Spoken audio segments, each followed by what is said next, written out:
At $240 a kilogram, this bale of superfine wool is worth $25,200. 100 kilograms of possibly the finest fibre to be offered at Australian wool sales this year. It was consigned by the Gill family of Emu Creek. Too strong to bust. And that's No spun novices into at the selling yarn. top wool for top prices.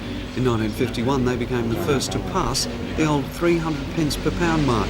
And since then, they've held the world record price on one other occasion. According to Elders pastoral spokesman Stuart Hutton, the clip is the result of more than 110 years of specialist breeding by the Gills, who founded their flock in 1868 on Havilah ewes from Mudgee, with top rams being used from there, as well as from Maryville at Yass, and 3 Tasmanian studs, Winton, Valleyfield and Trefusis, all well recognised superfine wool flocks. As for the price, Gill family have been breeding this wool since 1868 when they first purchased it. Miller and Fuji mills from Osaka. Like all auction sales, because 3 buyers wanted it and they wanted it very badly, and they bid up for it and they were prepared to pay that because it's superfine wool. It makes very nice suits, and of course there's a bit of pizzazz there. And what's going to happen to this wool now? Where's it heading off to? This is going to Japan, to Osaka, to Mr. Fuji's mills at Osaka in Japan. It'll be bundled up in a few weeks' time and sent up there, and it'll be made into very high quality suits, I believe. And it'll probably make very nice suits for Mr. Reagan or Mr. Marcos or somebody like that. Certainly not me.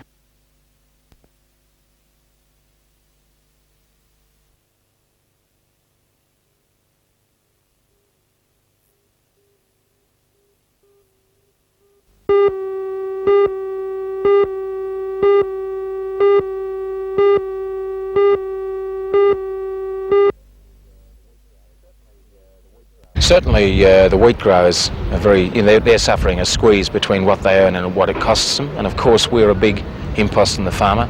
We're very sensitive to our costs to the wheat farmer, and we've told the LGPA and we've told the Grain Handling Authority we'd like to enter an agreement with the wheat grower, as we have with the coal proprietor, to protect them from unwarranted increases in freight rates and to pass on improvements in efficiency of rail haulage. And we're currently negotiating with them on that.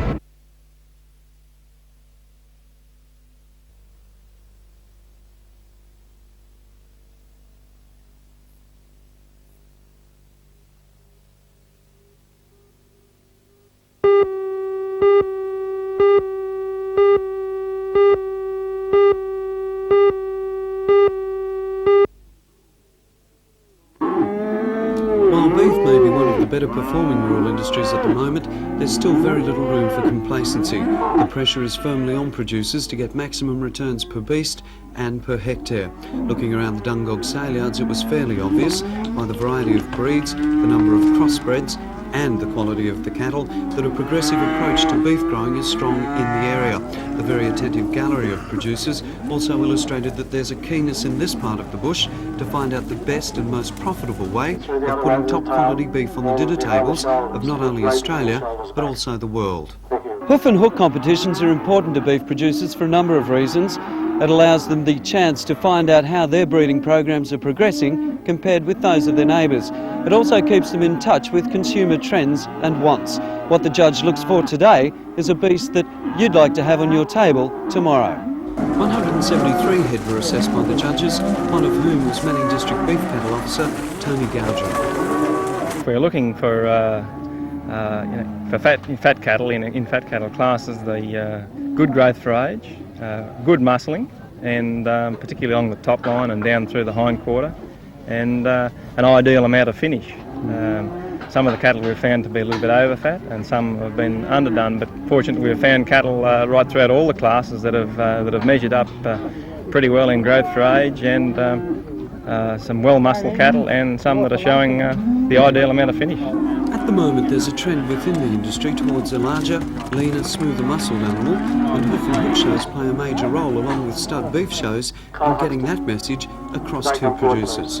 You know, we're getting cattle that are fitting what the consumer actually wants, and I think that's probably the great value of these sorts of things.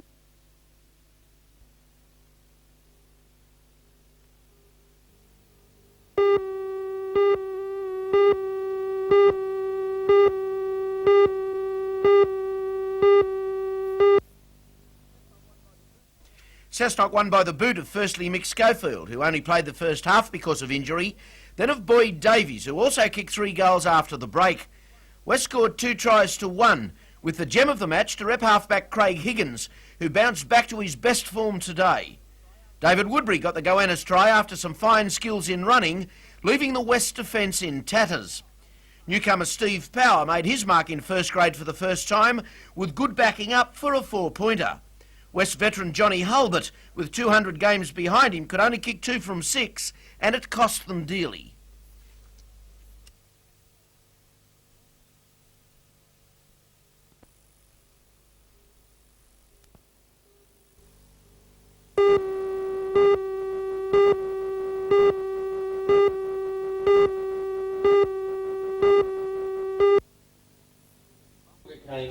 Senator Button has a reputation as a straight talker and did not disappoint when he addressed the seminar at the Newcastle Workers Club. He said Australian industry needs to export more, and that, with a few exceptions, the quality of management was poor. The Minister is a supporter of Mr Keating's belief that the dollar devaluation should boost our exports, the so-called J-curve theory. At a press conference later, Senator Button admitted that the improvement is slow in coming. It's not responding fast enough, but I mean, you can't change these things overnight. Australian industry has grown up with a set of bad habits, in my view. A lot of that has been a result of government policies in the past. But to turn that round, to suddenly turn a fellow who's been manufacturing some product purely for the Australian market or the Newcastle market, to suddenly persuade him that he's got to go further than Surface Paradise to sell his product, is a big step for him. And that won't happen overnight. In response to requests from several people at the conference, the Minister promised to investigate the closure of Wormwood's fire extinguisher factory at Mayfield. He said, however, that at this stage there is probably little he can do for the 88 people who lost their jobs. That is, if they can't compete, I guess they ought to have a look at themselves. There are plenty of opportunities for them to compete now in a devalued dollar situation. The cost structure ought to be as good for them as it's ever been.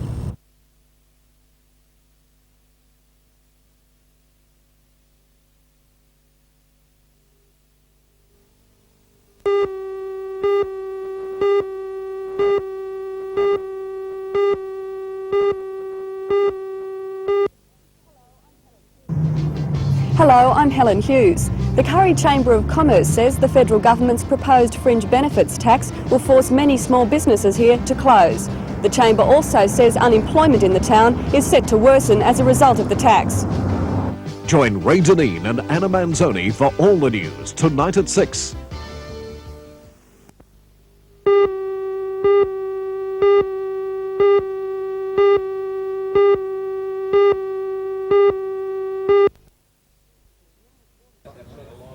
The 3¼ tonne tyres are the first of their kind to be released in the world.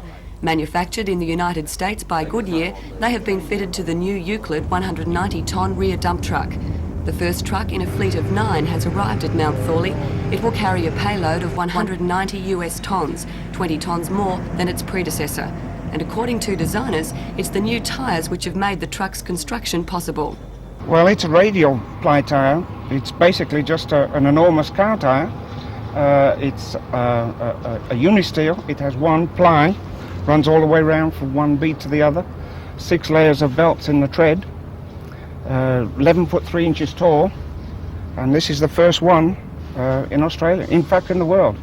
It may seem like a lot of fuss about what is, when everything's said and done, simply a tyre. But according to the truck manufacturers, this unit has paved the way for a new generation of mining vehicles. And the Hunter Valley is the first place in the world to take advantage of this new technology. With the bigger the payload that one can gain, generally the smaller operating costs and the cost per tonne that we can produce. And that's what all mining companies are looking for, is to be able to produce coal at the cheapest possible price per tonne.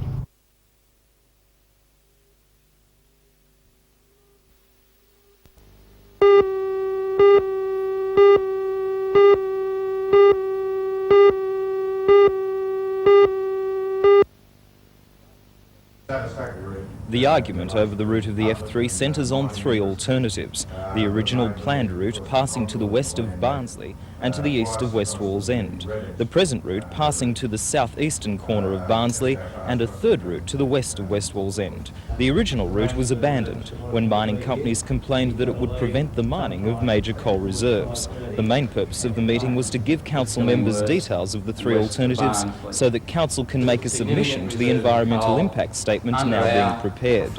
DMR Divisional Engineer Alistair Curl told the meeting that all alternatives are still being considered. He said the EIS may be ready for publication by the end of July and a decision will hopefully be made by October. Mayor Alderman Jeff Pasterfield said it would be ridiculous to see the freeway left unfinished and a decision must be made. He told me he will be pushing for an alternative to the Barnsley route. We would look for an alternative and make that as a proposal.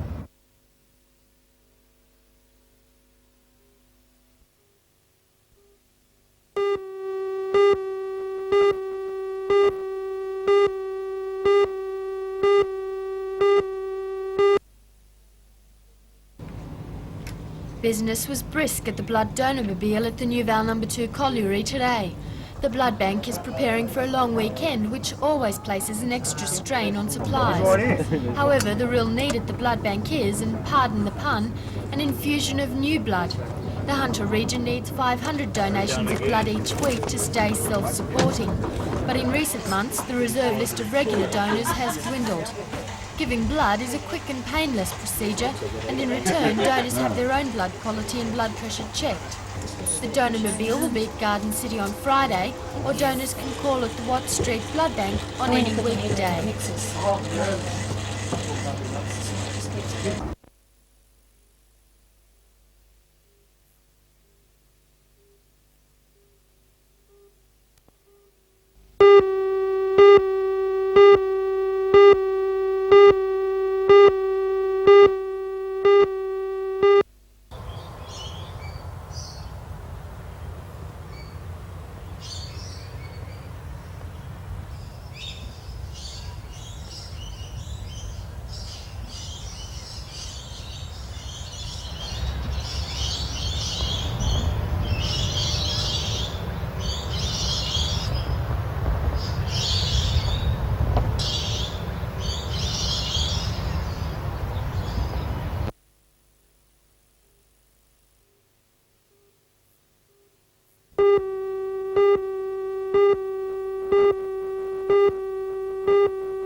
Up and Under first played at the 1984 Edinburgh Festival Fringe, but interest was so strong that it was immediately moved to the West End. It's still playing to packed houses there after more than 12 months. The play is written by John Godber, one of England's most successful writers, whose other credits include the play Bouncers and episodes of Coronation Street. The comedy is about a rugby league team in the north of England, but the play's central character says it will appeal to anyone who wants a good laugh. The play isn't just for rugby players and it's not just for regular theatregoers. It's designed really to give anybody a good night out. It's for fun. It's a fun play. Robin Stewart is no newcomer to the stage. He's played opposite greats like Sir John Gielgud on West End and Richard Burton in the original production of Camelot. More recently, he's played in a host of Australian television series, including Sweet and Sour and Sons and Daughters. At present, though, he's putting all his energy into this comedy. This would be the last It's a belly laugh. I mean, it's not a bedroom farce. It's not a situation comedy. It's just good, honest, clean fun. Well worth the money, folks. It's a good, clean play.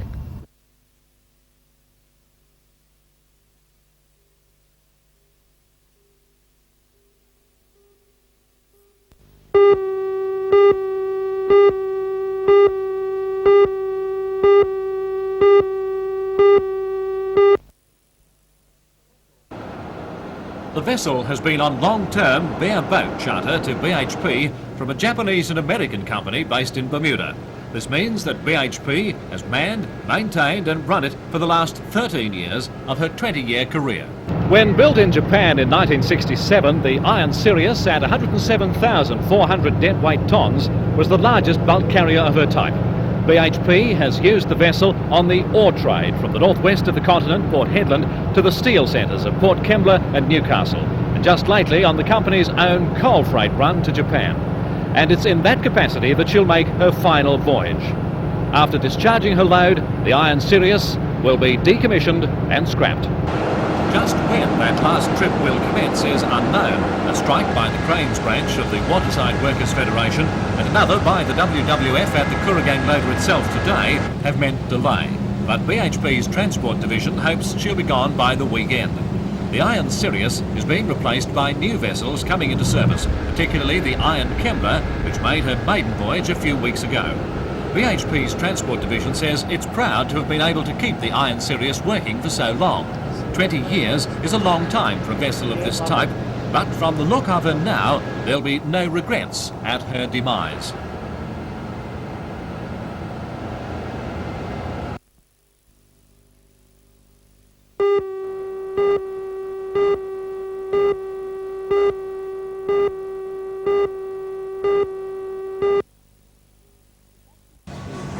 The factory has been operating at the Hereford site at Wyong since mid-April. 119 machinists are employed to manufacture women's lingerie under the brand names Formfit and Warners. Most of the materials used in the garments are Australian-made, except for lace and some fabrics which are not available in this country. The plant was officially opened today by Barry Cohen, the Federal Minister for the Arts, Heritage and the Environment. He was shown the production assembly line from the machinists through to packaging. A part owner of men's and women's clothing stores, the Minister has more than a passing interest in the fashion industry. And this plant is a success story. The decision was made to relocate from Erina because room was needed for expansion. We were too crowded in our small plant at Erina. Business was booming. We had to get out, and this is the most economical move for us to go to. So even with the depressed economy, business is picking up. It must be something to do with the nature of the product. What's the bottom line on sales? Sales are good.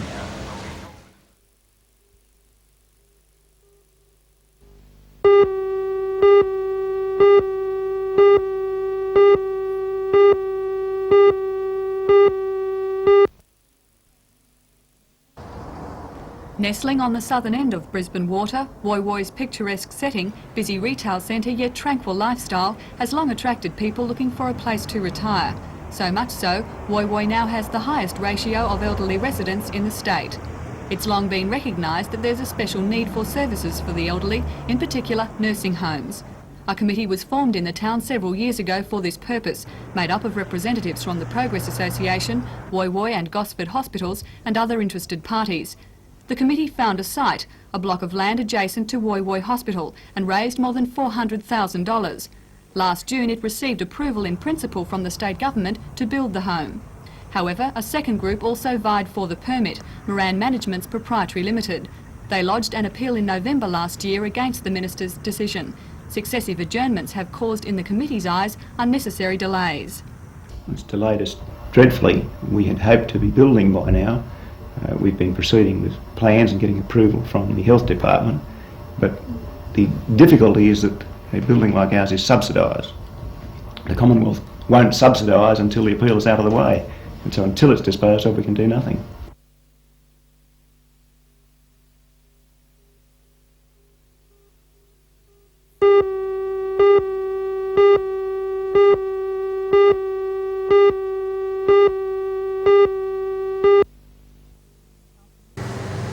After meeting today, the 110 striking members of the Health and Research Employees Association voted to return to work at normal starting time tomorrow. This followed continued negotiations with the hospital administration, which is expected to agree to many of the association's demands. Workers walked off the job yesterday, saying some equipment was not serviceable and that working conditions were not satisfactory. Meanwhile, volunteers were brought in to keep the kitchens operating. The volunteers prepared a cold meal for patients last night, and thanks to their efforts, it was business as usual in the kitchen at lunchtime today. Regular staff agreed to end their strike late this afternoon.